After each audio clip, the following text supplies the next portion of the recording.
Alert रहने की जरूरत है। सिर्फ शासन प्रशासन के भरोसे ना रहें और अफवाहों पर बिल्कुल भी ध्यान न दें, जो सबसे बड़ी चीज है। अब गोवा का भी हम लोग करेंगे, क्योंकि गोवा के मुख्यमंत्री डॉक्टर प्रमोद सावंत ने भी सुरक्षा एजेंसियों को अलर्ट पर रहने को कहा है।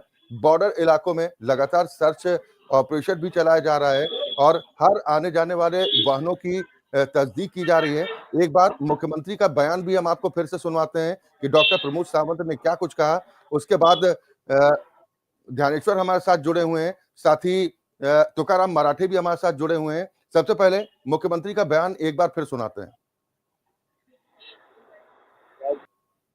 हाँ, तो उसकी पूरी इन्वेस्टिगेशन चल रही है। हमारे होम मिनिस्टर ने पर्सनल इंस्पेक्शन किया है और उसके लिए खुद वो साइट पे रहे, खुद वो हॉस्पिटल में गए और पूरी इन्वेस्टिगेशन हो जाएगी, बाद में उसका डिक्लेयर हो जाए।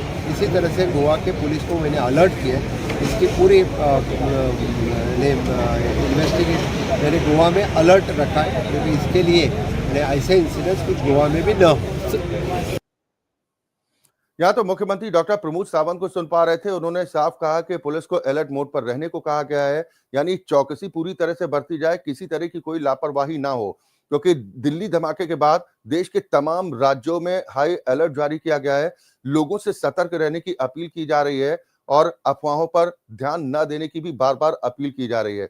हमारे साथ हमारे तमाम संवाददाता जुड़े हैं। मैं ज्ञानेश्वर वर्क आपके पास आऊंगा। आपके पास क्या कुछ जानकारी है, किस तरह से सुरक्षा बरती जा रही है गोवा में? कौन कौन से वो इलाके हैं जहां पर खास तौर पर निगरानी है?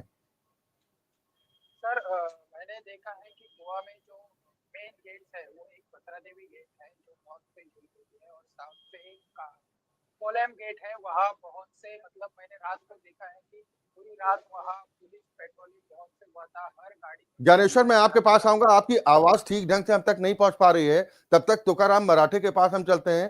तुका, आपके पास क्या कुछ जानकारी है? कि जब ब्लास्ट हुआ हमने देखा कि उसके बाद गोवा में भी कुछ जो अलर्टनेस है वो गोवा पुलिस ने बरताई हुई है। हालांकि हमने गोवा सीएम जो है प्रमोद सावंत उनसे भी पूछने की कोशिश की थी, जब दिल्ली ब्लास्ट के बाद गोवा में क्या सिक्योरिटी मेजर्स है वो सरकार उठाएगी। तो सीएम ने कहा है कि उन्होंने जो गोवा पुलिस है उनको निर्देश दिया हुआ है कि गोवा में जो सिक्योरिटी एजेंसी है उनको हर जगह पे अलर्टनेस के ऊपर खड़ा करे, अलर्ट कर दे, ताकि चेकिंग जो है वो हर एक एरिया में हर एक चेक पॉइंट पे और हर एक रूट पे हो सके। अच्छा जी, बिल्कुल। आपकी मौजूदगी इस वक्त पणजी में है, जहां पर यूपी जैसा एक बड़ा आयोजन भी होना है।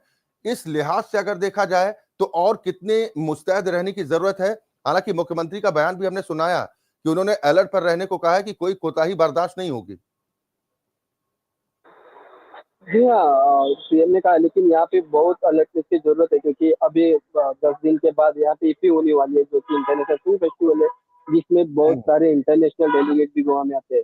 साथ साथ में अभी तो दिसंबर नवंबर का महीना है, नवंबर दिसंबर जो टूरिज्म सीजन होता है, तो इसमें भी बहुत सारे टूरिस्ट भी गोवा में आते हैं। तो पंजाब कैपिटल सिटी होने के कारण बाकी के टूरिस्ट इंटरनेशनल एफपी के कारण उसके जो डेलीगेट, साथ ही साथ में अभी जेडपी इलेक्शन भी होने वाले, तो इस सबको अगर दायरे में रख देखते जाएंगे तो गोवा में सिक्योरिटी बढ़ाने की जरूरत है, क्योंकि अगर कोई आतंकवादी किसी अंदर से गोवा में आ सकता है तो वो सी रूट, क्योंकि सी रूट एक ऐसा रूट है जहाँ हमने देखा था कि मुंबई में भी जब ब्लास्ट हुए थे तो भी उन्होंने सी रूट ही यूज किया था। तो गोवा के पास भी बहुत बड़ा सी कोस्टल लाइन है, तो इस कोस्टल लाइन में कहीं से भी टेररिस्ट आने की संभावना हो सकती है। तो इसके लिए जो गोवा पुलिस है उनके साथ साथ जो कोस्टल पुलिस भी है उनको भी चौकन्ना रहने की जरूरत है, क्योंकि जो गोवा की कोस्टल लाइन में हम देखते हैं कि एक तरफ कर्नाटका तो दूसरी तरफ महाराष्ट्र है, और पूरा जो कोस्टल लाइन है वो इसमें बहुत सारा सिक्योरिटी लैप्सेस हमें देखने को मिलता है। हालांकि क्योंकि जब एलईडी फिशिंग की बात होती है तो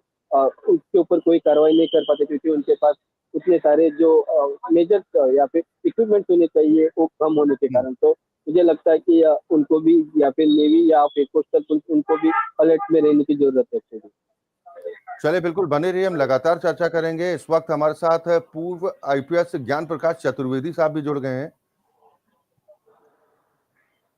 ज्ञान प्रकाश जी, क्या कहेंगे? दिल्ली में जो धमाका हुआ, आपका आकलन क्या कुछ कहता है? ये कल ही मैंने एक चैनल पे कहा था कि ये आतंकी घटना है, किसी गाड़ी